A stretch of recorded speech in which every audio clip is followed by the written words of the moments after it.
कि जहां लाशें पड़ी रही हों, न जाने कितनी चप्पलें पड़ी थीं, न जाने कितनी चप्पलें पड़ी थीं, न जाने कितने कपड़े पड़े थे, महिलाओं की साड़ियां थी, कपड़े थे, लेकिन उनको कैसे उठाया गया? उन सबको उठाया गया जेसीबी मशीन से, ट्रैक्टर की ट्रॉली से। अध्यक्ष जी,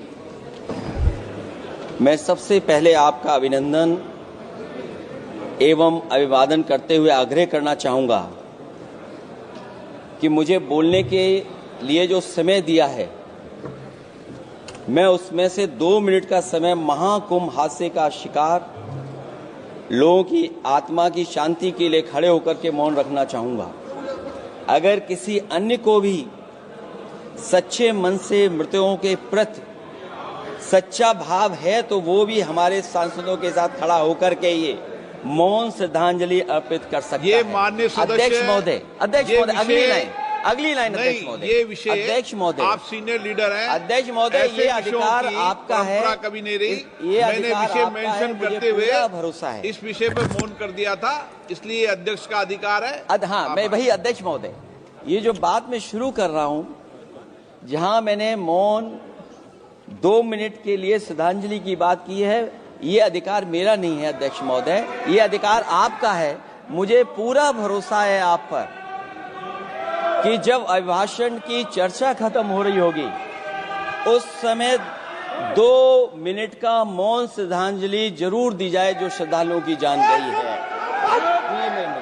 नहीं अध्यक्ष महोदय, नहीं अभी 1 मिनट आप लोग कुछ मत बोलो, कुछ नहीं। अध्यक्ष महोदय, अभी तो अध्यक्ष महोदय मैंने बात शुरू नहीं की है, और जिन लोगों को तकलीफ है और जिनको दुख होना चाहिए उनके बारे में मैं, हालांकि वो बात मैं बाद में कहना चाहता था महाकुंभ के बारे में, लेकिन अध्यक्ष महोदय क्योंकि बहुत सारे माननीय सदस्य ये सुन नहीं सकते हैं, इसलिए मैं बात वहीं से शुरू करता हूं। मेरी मांग है अध्यक्ष महोदय, सर्वदलीय बैठक बुलाई जानी चाहिए। महाकुंभ आपदा प्रबंधन व खोया पाया केंद्र की जिम्मेदारी सेना को दी जाए। महाकुंभ हादसे के शिकार लोगों की मृत्यु, घायलों का इलाज, दवाइयों, डॉक्टर, भोजन पानी, परिवहन की उपलब्धता का आंकड़ा संसद में पेश किया जाए।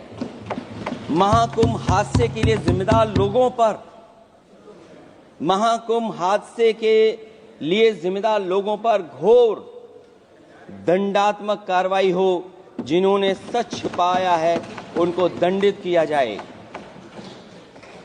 अध्यक्ष महोदय, हम डबल इंजन की सरकार से पूछते हैं, अगर अपराध बोध नहीं था तो आंकड़े दबाए, छिपाए और मिटाए क्यों गए हैं? सच छिपाना और मिटाना भी तो अपराध है। इसका दंड कौन भुगतेगा अध्यक्ष महोदय? जहां इंतजाम होना चाहिए था वहां प्रचार हो रहा था। एक धार्मिक समागम में डबल इंजन का राजनीतिक प्रचार अशोभनीय है, निंदनीय है। इतने बड़े हादसे के बाद कम से कम अब तो वो होर्डिंग उतरवा देना चाहिए। अध्यक्ष महोदय, महाकुंभ की जो तैयारी हुई, जो हम लोगों ने जाना वहां पर, महाकुंभ न केवल 144 साल के लिए ये कहा गया, बल्कि ये भी कहा गया कि पहली बार धरती पर इस तरह का डिजिटल और जो आधुनिक चीजें हैं, टेक्नोलॉजी, उसका इस्तेमाल कर करके महाकुंभ होने जा रहा है।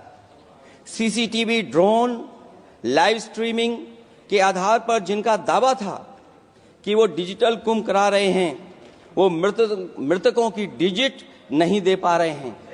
एक तरफ तो जो लोग डिजिटल डिजिटल डिजिटल अध्यक्ष महोदय कहने को थकते नहीं हैं, लेकिन जब कुंभ में इतना बड़ा हादसा हो गया है तो यही सरकार डिजिट नहीं दे पा रही है।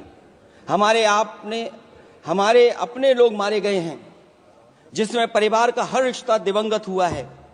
किसी की माता, किसी के पिता, किसी की बहू, किसी की बेटी, किसी का भाई बहन, चाचा चाची, बच्चों के आंकड़े तो अभी तक नदारद हैं। खोया पाया केंद्र ही लोगों को तो नहीं मिल रहा है, जो खोया पाया केंद्र था उसको भी लोग पा नहीं पा रहे, ढूंढ नहीं पा रहे। अध्यक्ष महोदय, कुंभ कोई पहली बार नहीं हो रहा है। कुंभ का आयोजन सदियों से होता आया है। हमारे पौराणिक और हमारे इतिहास के दस्तावेज ये बताते हैं कि समय समय पे जो भी सरकारें रही होंगी, जिसका भी राज रहा होगा अध्यक्ष महोदय, उसने महाकुंभ या इस तरह के कुंभ का आयोजन किया है। एक तरफ तो वो कि जो 144 साल बाद महाकुंभ होने जा रहा है, उसका इतना प्रचार किया, और मैंने तो कई टीवी इंटरव्यूज में, कई समाचार चैनलों पर ये बात सुनने में आई और सुनते रहे हम लोग कि सरकार ने 100 करोड़ लोगों के आने का इंतजाम किया है। और अगर 100 करोड़, अध्यक्ष महोदय, अगर ये बात गलत है तो मैं रिजाइन आपको देना चाहता हूं। अगर अध्यक्ष महोदय, ये माननीय सदस्य लोग अगर ये नहीं सुन पा रहे हैं तो मैं इनको एक एक को, आप नहीं गए स्नान करने, आप स्नान करने नहीं गए, इसीलिए इस तरह की भाषा का इस्तेमाल कर रहे हैं। अध्यक्ष महोदय, ये कहा गया कि 144 वर्ष के बाद ये हो रहा है। जहां तक मेरी समझ और जानकारी कहती है, जो एस्ट्रोनॉमी और एस्ट्रो चीजों को समझते होंगे वो ये स्वीकार करते होंगे, जो भी कुंभ होता होगा वो 144 वर्ष के बाद ही होता होगा।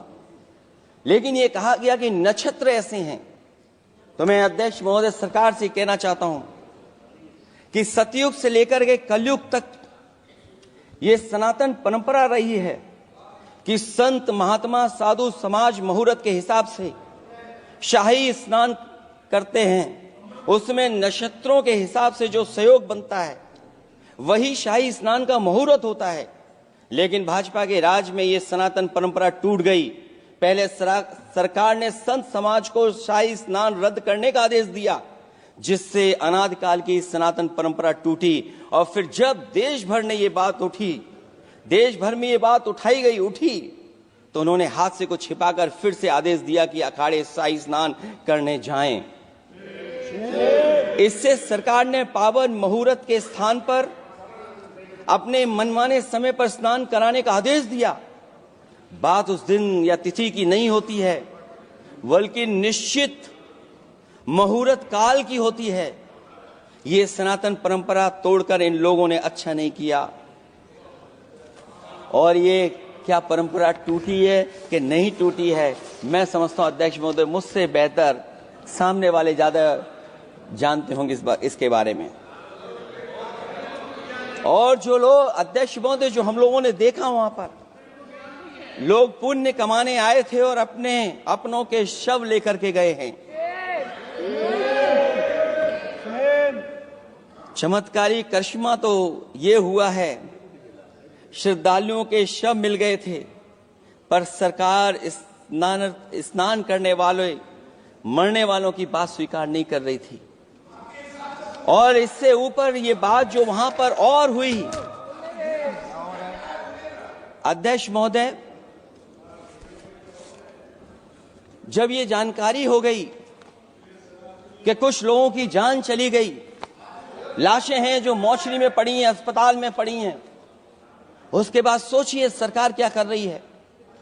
अपने सरकारी हेलीकॉप्टर में फूल भर करके फूलों को डालने का काम किया। सोचिए ये हमारी कहां की सनातनी परंपरा है। मैं जानना चाहूंगा सदन के माध्यम से हमारे माननीय सदस्य बताएं कि जहां लाशें पड़ी रही हों, न जाने कितनी चप्पलें पड़ी थीं, न जाने कितनी चप्पलें पड़ी थीं, न जाने कितने कपड़े पड़े थे, महिलाओं की साड़ियां थी, कपड़े थे,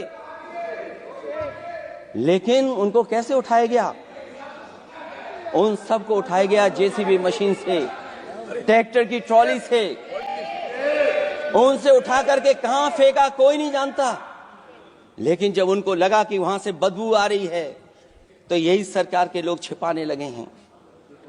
यही आपका महाकुंभ का आयोजन था। और हर बात को छिपाने के लिए न केवल ये लोग मीडिया का सहारा ले रहे हैं, मीडिया का सहारा लेते लेते सुनने में आया है कुछ दबाव और कुछ स्वीटनर भी दिए जा रहे हैं जिससे उनकी खबरें बाहर ना आ जाएं। और अगर अध्यक्ष महोदय ये बात सब गलत है मेरी, अगर ये बात सब गलत मैं कह रहा हूं, तो अभी तो नेता सदन को अभी भाषण देना है। और मैं ये बात और कहना चाहता हूं, आप अपने तरफ से जानकारी कर लीजिएगा। हमारे उत्तर प्रदेश के मुख्यमंत्री जी ने शोक नहीं प्रकट किया था। जब देश की राष्ट्रपति और प्रधानमंत्री जी ने शोक प्रकट किया, उसके बाद 17 घंटे बाद सरकार ने स्वीकार किया। अध्यक्ष मोदी, ये वो लोग हैं जो आज भी कोई सच्चाई स्वीकार नहीं कर सकते।